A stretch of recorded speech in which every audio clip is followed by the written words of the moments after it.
By the way, my name is Claire, also known as Claire CXPH. Welcome to the first episode of our podcast, which is Unnamed Podcast pa. So that's my YouTube intro way back 9 years ago. I hope this is recording or else I'm gonna crash out after. But welcome to our first episode. I finally am doing a podcast. And nakalain nyo nga naman. Kasi it's been such a long time na nasa head ko siya. Sabi ko, I don't know, kasi sobrang daldal ko. And ayokong mawala yung Tagalog language, the Filipino culture. And that is because I moved to Australia just recently. And one of the many reasons why I'm here is because, of course, of my husband. Actually, in the Philippines, I'm living the dream already.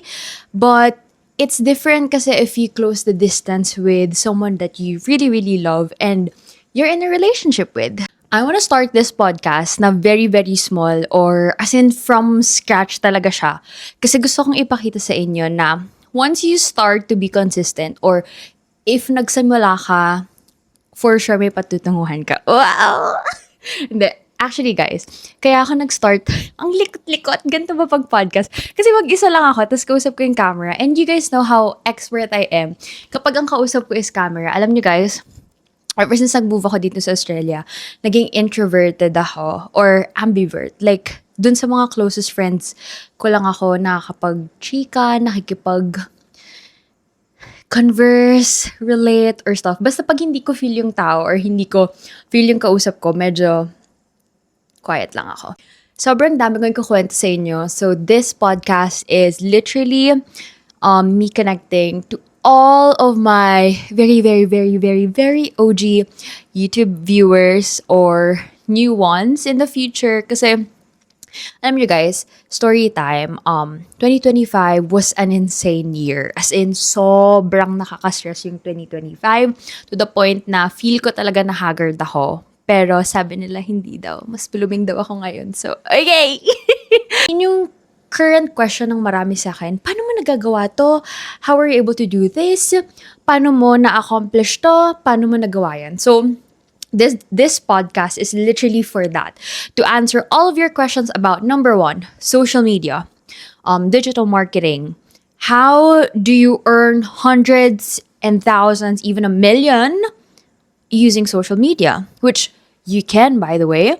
And then also, moving abroad. Like, yung realities, like, paano ba, anong visa yung pwede mong kuhanin. So, etong podcast na to is literally for that. So, it's literally me sharing or like, kung saan ako nagsimula, guys. So, I privated almost all of my old videos that I feel like are irrelevant or is not me. Pero na-realize ko na ba't ko pinrivate yun?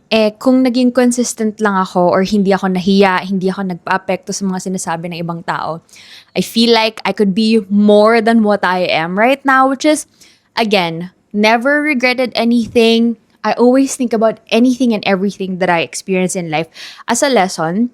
And not just a lesson, it's a part of my journey. And I had to accept that iyak ako. I have to accept that harsh reality like now. Kailangan ko tanggapin na yung 2019, 2018, 2020 peak career era ko, it's not gonna be the same anymore. But it can be better or it can be improved if I try again. Which is sobrang nawalan ako ng pag-asa last year. I had so many ups and downs. And guys, by the way, I started to get anxious every now and then. I can't sleep. I don't know, with the right people in your life talaga. Parang ikaw lang kasi makakatulong sa sarili mo. Para akong nag-heal by myself. And na-realize ko lahat ng mga tama, mali, hindi ko dapat gawin or mga kailangan ko iwasan. The triggers that I have. So, I was able to help myself. Anyways, enough of that low mood. But I just wanna share it with you guys na yung realities of moving abroad, hindi siya madali.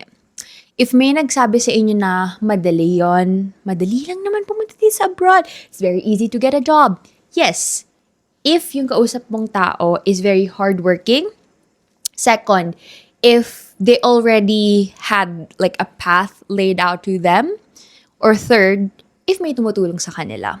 Because honestly, based on my experience here, my life is really comfortable and I'm blessed enough to have an amazing family. Well, my husband's family, but now is my family because we got married. And not everyone knows that I got married already. People thought I was just engaged, but no. Marriage is very sacred and important for my family, my side, and also his side. So we decided to have like a very, very private and intimate lang. And we just wanted the most important, like literally parents and siblings lang yung nakakaalam na we got married. Because number one, if parang we don't see it na parang kailangan makita ng public eye every move that we make in our relationship. My husband is a very, very private person. He posts on social media, but he doesn't want to be like out there. And I respect his privacy. So that's one of the many reasons why parang we had to keep some of our private life not in a secret, just private. So, sa kanya ko rin natutunan how to be, number one, humble. Number two, how to enjoy life. And number three, I married the right person because he makes my life so much easier. And I cannot stress that enough. As in, super dami ko sa inyong advice or hindi naman advice. Kasi ang advice, very subjective yan, guys. Pero, ang dami kong gustong i-share sa inyo para magkaroon kayo ng idea. And if you want to try that out as well, or if you want to get ideas from every topic that we're going to talk about, I would love it if you guys are gonna comment down below what topics do you want me to talk about, or if may questions kayo na gusto nyong sagutin ko. I would love to talk about that because I feel like ang dami kong, alam mo parang gini-gatekeep ko lahat ng natututunan ko. Kaya feel ko din hindi ako nag-grow on social media kasi before, so Toxic Claire before, ayokong i-share kung saan ako nag-edit ng videos. Ayokong i-share kung anong filter ginagamit ko, anong app. Kasi kala ko dati, kapag alam nila yung ginagamit kong app, software, gadgets, magagaya na nila yung ginagawa ko. Pero alam niyo ba guys, ang natutunan ko, no one can ever replicate you as a person. And that's true. Some people might say, pwede ka namang gayahin ito. Yes, you are an inspiration for that person. Pero yung literal na, like, ikaw, no. You can never duplicate talent. Well, you can improve talent, but having that specific person na gustong-gusto mong gayahin, copyhin, and everything, people can try. People can even exceed more than that person. But every emotion, knowledge, and yung buong pagkatao ng taong yun, siya lang yun. And yun yung na-realize ko as I grow, as I migrate, na parang, oh, kaya pala ikaw ihahire ng isang kumpanya kasi they see this talent sa'yo. Oh, kaya ka pala importante sa taong to kasi they see this sa'yo na gusto nila na meron sila nun sa life nila. I don't know if that's making sense, pero yeah, that's basically it. So, sobrang random and sobrang daming thoughts and ideas na feel ko will be beneficial for every single one of you who's gonna watch this. So, I don't want to be like a, how do I say this? Hindi ako motivational speaker, hindi ako psychologist that you guys watch. Well, honestly, guys, I have been loving Mel Robbins. Well, some people don't like her, but that's on you. So, I really love listening to these motivational podcasts. But at the same time, hindi kasi siya lahat mag-a-apply to anyone and everyone. And even like Tamcor, I'm sure if you love self-development, you will be hearing those names. Well, in the US. But in the Philippines, I feel like Joy Spring, I have been watching her. I really love her content. Who else? Filipino na mga podcasters. I used to watch Sky Fam before. It was during the time when I wanted to have knowledge about what it takes to have like a family, a stable relationship, like how they built their trust and married life. So feel ko, ang dami ko ding natutunan through that podcasts that I have mentioned. Pero yun lang yung mga notable talaga in my life. And I feel like it's time for me to go back to my roots. And sabi ko nga sa sarili ko, 2025, year of the snake, it's about shedding. It's about removing the things that don't serve me good anymore. And now that 2026 is year of the horse, it's time for me to, just gallop into, no, parang, it's time for me to, how do I say this? Because like year of the horse, it's more on growth. It's more on doing things, and I don't know, just galloping into the year with new hope and all. Pero kidding aside, guys, this is not gonna be all serious talk lang. I would love to give advice to people if they need. You guys can comment anything down below. Kung kahit hate nyo ako, charot.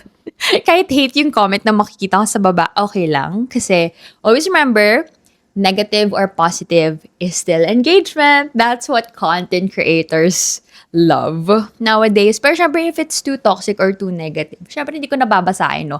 I'm not gonna waste my time on negative things now kasi natutunan ko siya na naubos yung oras ko ng 2025 kakaisip sa, ay, ganting tingin niya sa akin, ay, ganting nagawa ko sa kanya, ay, ganting.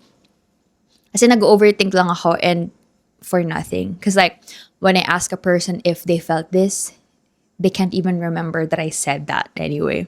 So I feel like I was just overthinking so many negative things na hindi naman pala totoo or hindi naman nangyayari. So anyways, that's it. Also, kailangan, etong podcast na to will be for me also. Kasi, ang dami kong mga words na lagi kong nire-repeat, like yung anyways and like na word. So, kailangan ko siyang matanggal. And hindi ko alam kung yung mga filler words ba. Gusto ko siyang tanggalin. Gusto kong maibalik si Claire CXPH, hosting, public speaking, speaking in front of the camera. Because like, that's what I absolutely love to do. And not just speaking in front of the camera, but I feel like I was born to, again, influence people maybe. But one thing's for sure, I want to educate people because that's when I started, or how I started. That's my vision when it comes to content creating. Nag-start ako ng YouTube kasi way back before, I would always tell people na I really want to share everything that I want to learn and even I have learned in social media and to you guys. So, yep, that is it for our episode podcast.